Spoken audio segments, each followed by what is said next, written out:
You're listening to the Ask Drone U podcast. You ask, we answer your drone questions. Whether you're here to turn your passion into profit or you simply fly for fun, we're a community of learners and teachers who aspire to achieve greatness. We are Drone U. Hey everyone, and welcome to another awesome episode of Ask Drone U. My name is Paul, and I have the pleasure of having my friend, my amigo, Fixed Wing Sing. Welcome to the show, my friend. Thanks, buddy. Great to be back. It's been quite a fun few days here in Denver as we it really has. Yeah. We're at the Pix4D User Conference. Yep. You know, and I gotta say something really quick, just to be honest, real and raw with everyone. It may sound like I'm being a complete brown nose, like I am tooting Angad's horn for him.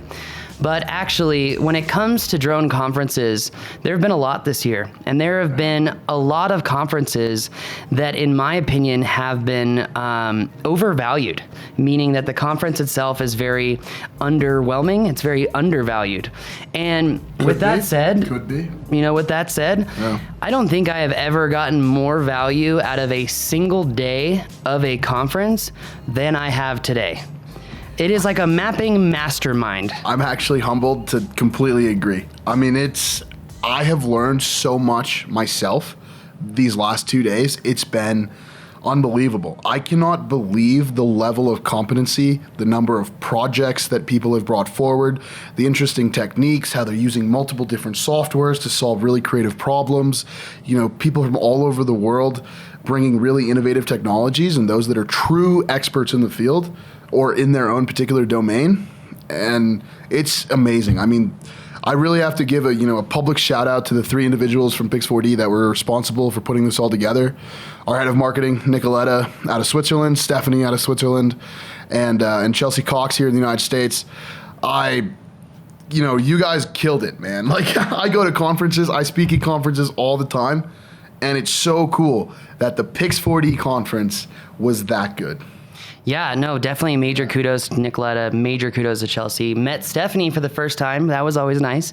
So it's interesting, too, because, most of your company is based out of Switzerland. The majority of it, yeah, for sure. And I think international. I think the audience actually at this conference, which was a little bit different style for everyone, out there listening. This wasn't like, you go to the conference room floor and like mosey around. This was like, no, let's sit down and discuss some very nuanced aspects of mapping. And yeah, absolutely. They're not really in a sequential order at all. It's just like, hey, we faced this difficult problem. This is how we solved it. Yeah, and so some of the solutions, the creative solutions, were out of this world. No, people are really.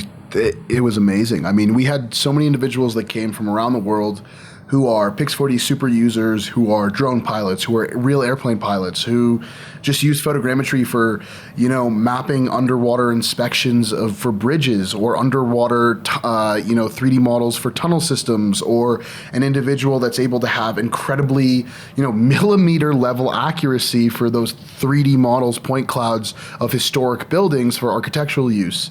We have individuals, Bill English presented some really cool cases of how he took old imagery that was not geo-referenced from multiple different cameras, from multiple different zoom levels, and spent a significant amount of time at his kitchen table playing around on the computer to make that work for an investigation.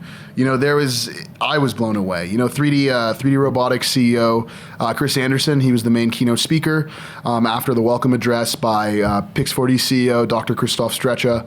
Finally met him. I was so proud. Actually, you know what, Paul? Let's take a pause.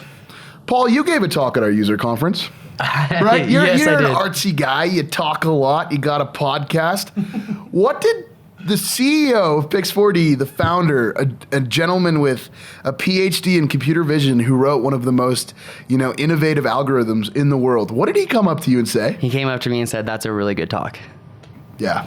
Yeah. I don't want to toot my own horn. Yeah, but you presented a really good talk, Paul. Paul talked about his work, mapping baseball stadiums with different cameras and how he really takes note of the environmental condition of the day and is able to produce these really nice 3D meshes in Pix4D. And I can tell you brought value to the conference, man. Like, you came not just as a media person, but as a Pix4D user, and I thought that was really cool. Well, thanks, man. Thank you. Hey, by the way, one quick lesson I want to give people out there, because I mapped the same stadium 15 times to really test the material that I was going to present. Yeah, that's a because lot. I would not do that. It's literally running right behind I you. can see it in the computer, yeah. But one thing I noticed is that if you guys are ever mapping, large areas, complex areas, I always tried to use bigger cameras to get better data. And something that I actually learned, which is a really good value point for everyone here, is that, I tried using Ground Station Pro with the X7, and there's some difference on Good, and I'm not sure really where it is, but there's some difference between Ground Station Pro and Pix4D Capture, where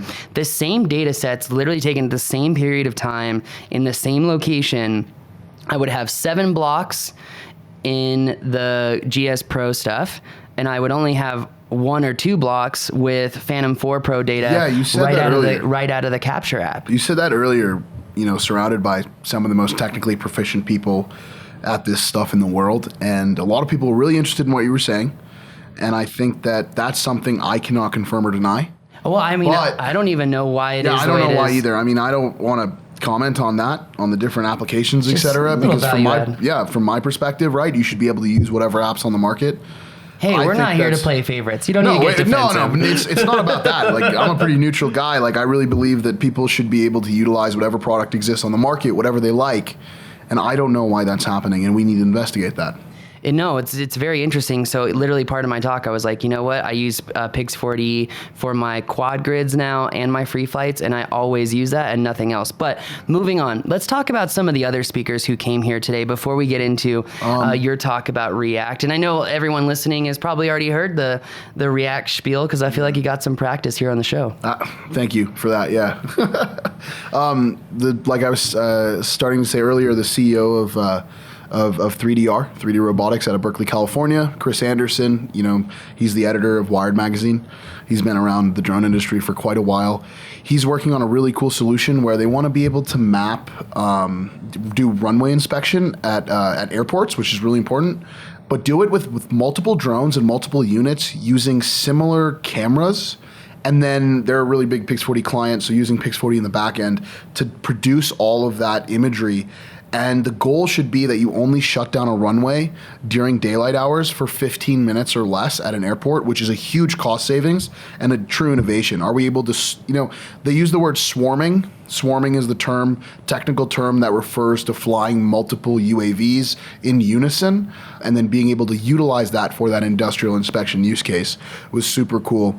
We had a gentleman come from Germany who puts GCPs and uses laser scanners, and he puts them on the sides of stone faces and walls on historical buildings and churches throughout the world, really, and produces millimeter level accuracy 3D models of these historic and architectural sites. That was incredibly fascinating, right? Bill English. Was that Dan Keem, by the way? I don't remember his name. That's terrible. It's okay. I wish we'd looked that up. Please look that up, because that gentleman really, that was brilliant. We had individuals that were showing how they're using Pix4D to map out the rock and cliff faces for showing the slope and erosion change over time on very hard to reach areas that are important, because if that slope goes away and the side of the cliff goes into the sea, then a road becomes less structural integrity goes away, and that's pretty critical if someone's driving on that road. And then we had a lot of folks from Switzerland came from Pix4D.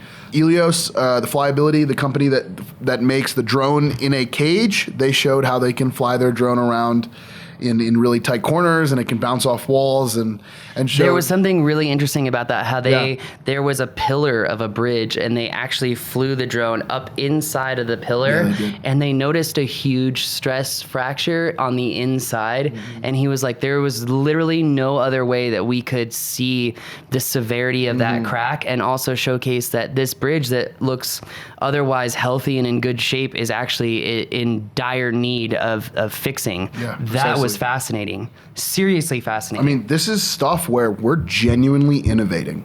We are making, jobs easier, safer, faster, harder, stronger. No, that's the joke. But seriously, it's actually the tagline for the Drone Elite is Sidious Ardius Arte Marte, which means higher, faster, stronger through skill and valor. Yeah. Okay. I didn't know that. Didn't know that. You trying to bash on my crew, bro? Like, what's going on here? No, not at all. No, you were saying. Yeah. No, I was really impressed with the level of talks. We had a couple different sections. So, for example, there were 2 floors at the conference. And there would be 2 tracks simultaneously, you know, broke it down into inspection and then survey and then public safety and then agriculture, and had real experts in the field from some awesome companies like Indigo Ag, you know, which is a really cool startup out of Boston that's doing a lot of innovative work with the genetics scene in agriculture. And their individuals came and demonstrated how they're using Pix4D and drones and multispectral cameras in combination with that genetic phenotyping to increase the capability of the agriculture that exists today. That was fascinating. And then, of course, Pix4D released 2 new products. We officially announced Pix4D Survey, which is a tool specifically designed for engineers and surveyors who need to take the point cloud, vectorize the point cloud, and then produce a planimetric map to a decision maker or engineer. And a lot for those people who don't understand the term, it's essentially it's exporting our polylines and our points as just points, as data, as geo-reference points, simple data products. So that way we can export. Let's say, you know, take surveying, Alta survey, right? If I need to draw my boundaries and the structure, what does the structure represent on the physical area of land? Pix4D Survey is supposed to make it a lot easier to take the line work from Pix4D really is into that like CAD. You have the digital surveyor, the individual that's making a point cloud, right? Taking that point cloud and then putting it into a software like Civil 3D or AutoCAD to make lines. A lot of times, because of the pure number of points and the detail that the point clouds coming out of Pix4D generate, that workflow can sometimes be a bit difficult depending on the project size.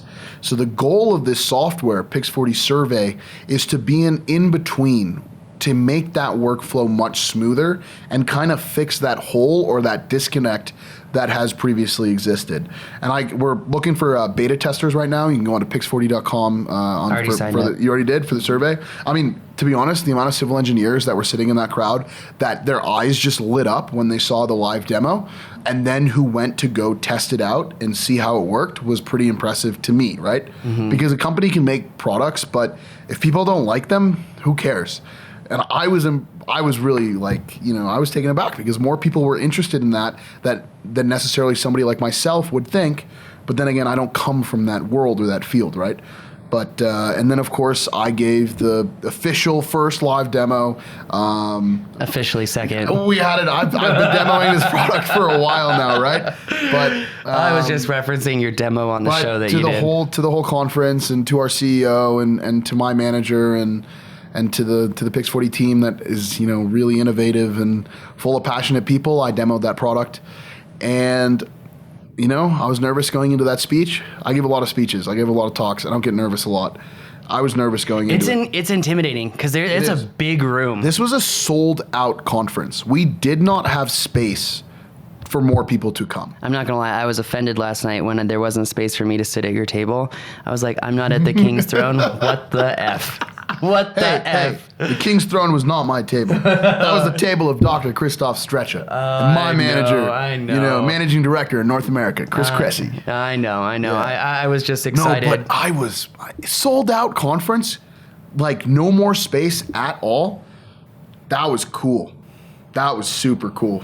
Yeah, no, it was. It was a special event, and I really hope that we can continue it and be able to achieve the same level of intellectual rigor as well as benefit to those in the audience, right?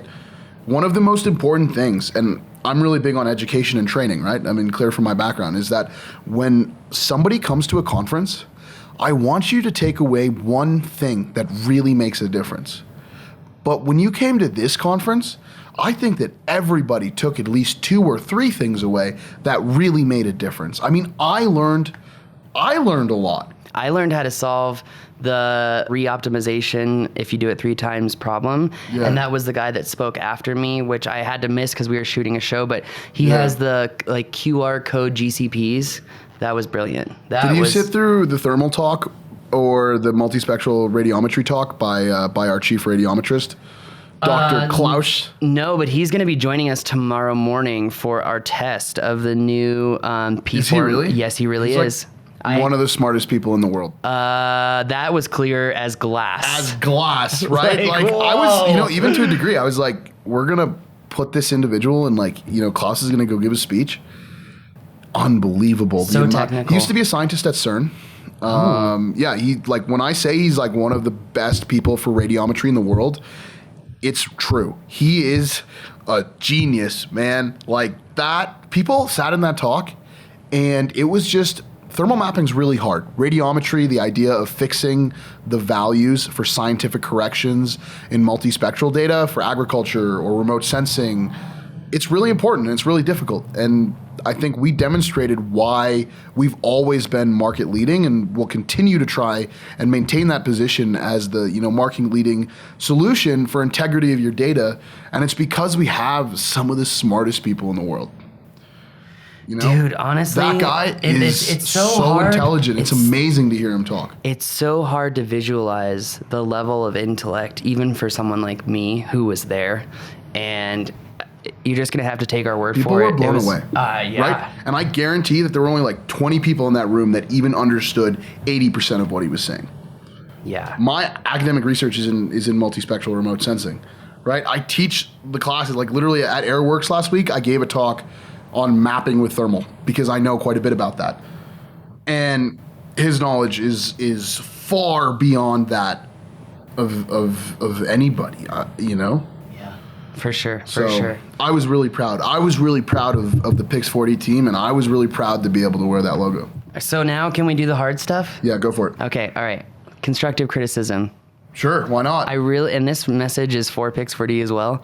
I would love it if you guys. About to say? I would love it if you guys would record the sessions because I had a family emergency yesterday and I had to arrive so late that I actually missed your talk, which was like the really one of the few I really cared about yesterday. Thank you. I appreciate that. I think mine was was really exciting. People kept telling me nice things, and I'm not a huge fan of being continuously told nice things. You're like PJ. The way you get under PJ's skin is you give him compliments. I hate that, man.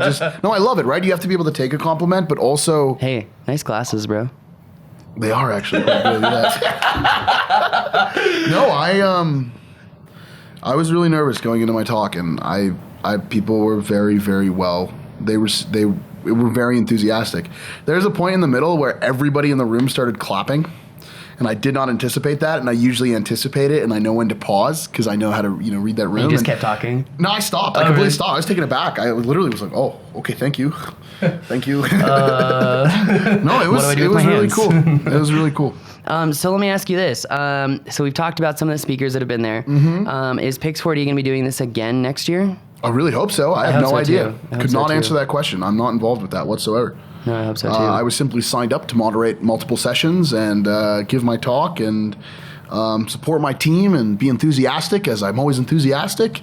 But really, shout out to the three, that went ahead and organized everything and ran the show. They killed it. Yeah. Right? I mean, even dinner was fantastic.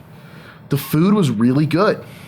The wine choices were very good. I can't really speak to dinner because I had lamb and brisket over at Working Class, which is one of my favorite restaurants. So Working Class, Denver, in the Rhino neighborhood, fantastic restaurant. Fantastic so restaurant. Good. Anyway, back to subject Okay, matter. back to the subject. Pix4D User Conference. We're getting to the end of the show. We've talked about some of the speakers. Let me ask you this. A lot of people look up to you. I know, No, I don't think so, but a lot of people look up to you because not only are you technically intelligent, but you have a way of being eloquent on camera. And I think that's why, you come on the show so much. And you also understand the creative aspects of mapping as well as the technical aspects of mapping. Sure. What was the most exciting point of value? What was the most exciting talk, whatever you want to call it? Maybe there was just one particular point in one particular talk that just you sat there and you were like, oh, damn. That's a really hard question. I like asking hard questions. No, I really want to get two ferns here, by the way, and do the whole between two ferns and ask the really hard questions. But then Chelsea and everyone would just blow up my email and it wouldn't be good. So, Yeah. I don't know if that's true. I think. Oh, I didn't mean to single her out either. I'm just saying that like I would get emails from everybody. So and I don't like doing that. I like poking the bear, but I don't like stabbing the bear. They did a really good job. You know, shout out to those guys. They did a really good job. I don't know what the most powerful takeaway for me. You know what? Actually, the most powerful takeaway for me personally is how passionate people are about the science and the technology that they're using, and how creative and critical people are of the tools that they use. We took a lot of constructive criticism as well as just straight criticism in these last 2 days. People that are super users that are really critical to the growth of the company as well as the growth of the industry, they were telling us what's going wrong, what needs to be better, and how do we get there. And people in our company who are also so passionate, they were hearing that feedback and they were getting, emotionally invigorated to fix these issues. And I hope that can be very powerful. You know what right? we call that? We call that culture. Something that I've been trying to explain to everyone around us is that when you build a community, not only of users, but also teachers, and they're passionate on both sides, you have something that no other company has. That's not true. Plenty of other companies have good culture. Sure. Plenty of other companies have amazing culture. I'm talking about the drone industry here. Okay? There are plenty of companies in the drone industry have great culture. All right, continue. I'm not going to believe that political BS. It's not political BS, There are companies that have great culture in the drone industry. They're just few and far between.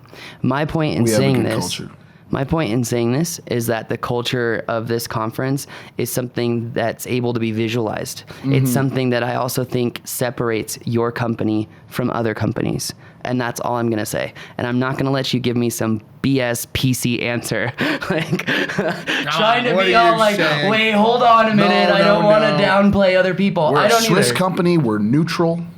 I'm neutral. But yeah, I'm pretty happy. Right, and that's why I keep my head down and just want to work really hard. I think you're doing a great job. I was really taken aback by how amazing the last 2 days were. And I travel on the road pretty much every week, speaking at conferences and listening to people and trying to be helpful. It was special. It was. It was. Anyway. On that bombshell, I think that's going to do it for us today. I'm excited to hear if there will be a conference next year. I thoroughly enjoyed it. I honestly wish things hadn't come up, that I could have spent more time there if you really want to know the truth. So for everyone that I disappointed yesterday, I apologize. But thank you for apologizing to me, Paul. Appreciate having you on the show. Seriously. But anyway, that is going to do it for us today. If you have a question, don't forget to go to askdroneu.com and upload that question, because now there's a whole lot more to talk about. But anyway, that's going to do it for us today. My name is Paul. His name is Fixed Wing Singh, and that's going to do it for us today. Angad Singh, my name. I love it. Thanks, guys.